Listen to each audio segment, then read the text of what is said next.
Cesar Forero, welcome to your show.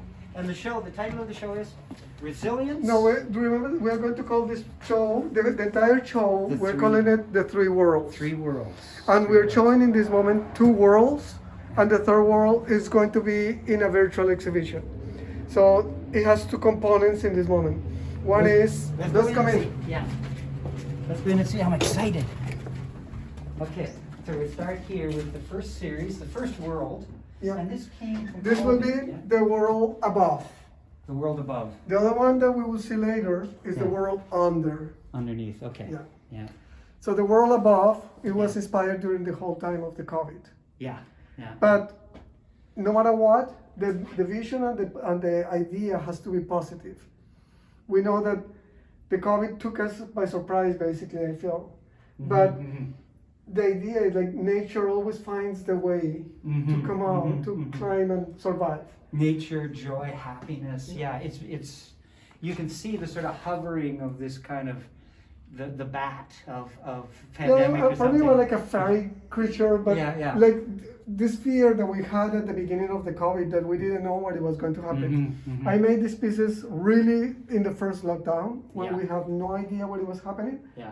And I started using all the materials that I had. I have bought these fabrics in Mexico. Yeah. They were really eye-catching for me. Yeah. And what I wanted to do is incorporate my iconography with the elements that the painting had.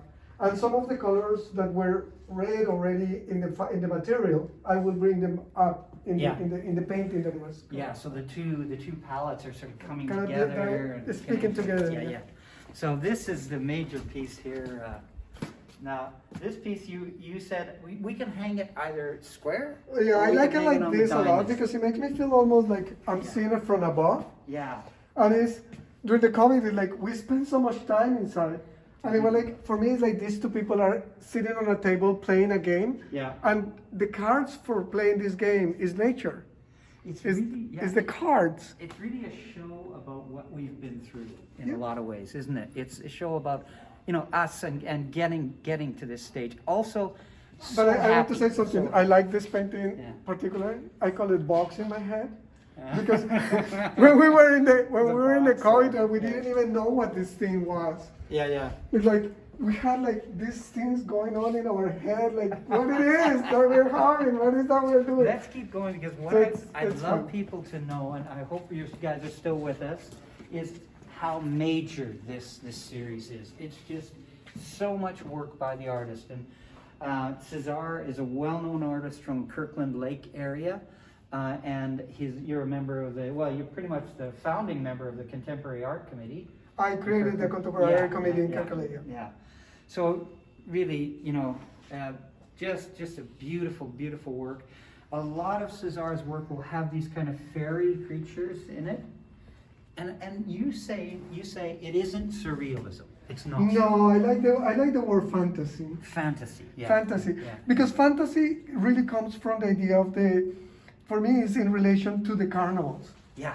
The carnivals in Latin America are very, very important. And it's the moment that people have the opportunity to go out to the street and present a protest about something. But instead of making the protest a negative and painful, it becomes joyful. Yeah. And usually goes together with the music, dancing, singing, being on the street and enjoying the company of people. I'm just going to rush. These two paintings, this one and the next one. Yeah, they were kind of like the first ones. Yeah. And it was very important because as I was really understanding what was happening with the COVID, I wanted to make a painting that it was the COVID, that it was symptomatic, that it was this character that it was attacking us and we didn't know how to fight, how to defeat it. Yeah. We don't know still how this affects some people more than others. Yeah. We already know that now in this moment we know that men are more affected and certain type of blood types are more affected than others and than women. Yeah. So then I knew that there were some people that were symptomatic and some people that were asymptomatic. So this is the symptomatic. Symptomatic, yeah. Yeah. So then that's where I put the roses and etc. Yeah. And the symptomatic, it was like these people that they didn't know that they have the virus. Right. We were in the virus thing and we didn't know what it was happening. Yeah. It was So crazy. we're all sort of wide-eyed and happy and everything. Th- but this guy is like a circus character, and yeah. something that we know now is that several women, you see in couples that they get the virus, Mhm. and usually the wife doesn't have the symptoms as aggressive as the guy. Yeah. So then that was my idea here. What it was happening, why some people were affected so brutal and some other people were not. You got these balls here. Oh, because the virus has that. For me, Yes. it's the virus. The Oh, virus yeah. has the Yeah, the antenna-like things, yeah. But remember, everything that I create is always like, if somehow like characters from the carnival. We're gonna go quick down here just to Yeah. get shots of everything because This is like guys going into another dimension. we're gonna we don't have, know. this show is gonna be up until the middle of April. So it'll be up for a little while, guys, so please come down, spend some time. It's just joyful. It's just really happy. And I think we kind of need that now, especially as we get into spring. Yeah. This one struck me when I first saw it. I don't know what it was. It's the fabric, I think. It's the doctors. Love The doctors were trying to fix the world. Right. Yeah. And we were, for me at the beginning we were doctors, but now we are all wearing masks. What it is, Yeah. when I first made this painting, it was at the time that we were not wearing masks. Yeah. And now we all wear masks and it's like, okay. But it was these doctors fixing the world. See, where you do go here, where you play with the printed fabric, right? So then the It's material was lovely. this one, Yeah. and then I include my characters that see? are playing with the elements that are there.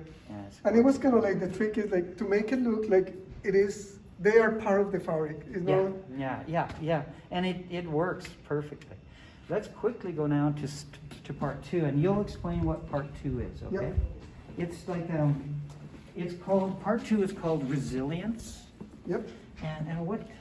Well, resilience came with what happened was this. Thanks. Um, Yeah. a friend of mine that works in the mines started showing me some pictures Yeah. of how it is like the life down there. Yeah.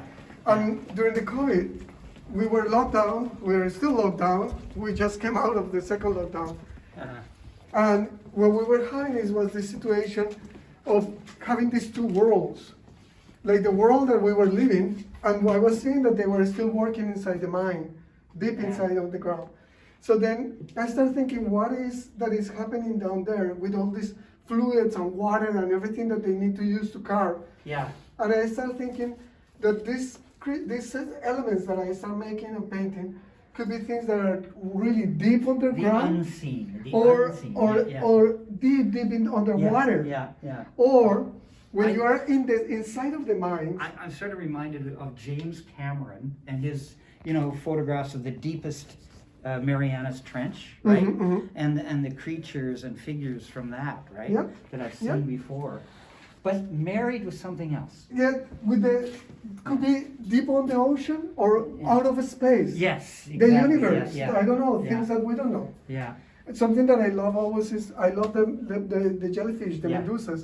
Yeah. Is that they are transparent. It's like Mhm. when you are in the water, sometimes you can almost ignore them that they are there. Yeah. You don't see them. So when you paint them, so here's a jellyfish here. When you paint them, you're letting the view. It's transparent. It's semi-transparent anyway. Yeah, for these ones I used paint that it was really fluid, Yeah. and I wanted almost like that I'm seeing through. Yeah. Like notice all the bubbling and everything is like I'm seeing through the pieces. One other thing about this is each one of these pieces, and there's 12 in all, are diptychs. So they have the one larger piece and the one smaller piece. Yeah. Why did you do that? I wanted to have this idea of push and pull.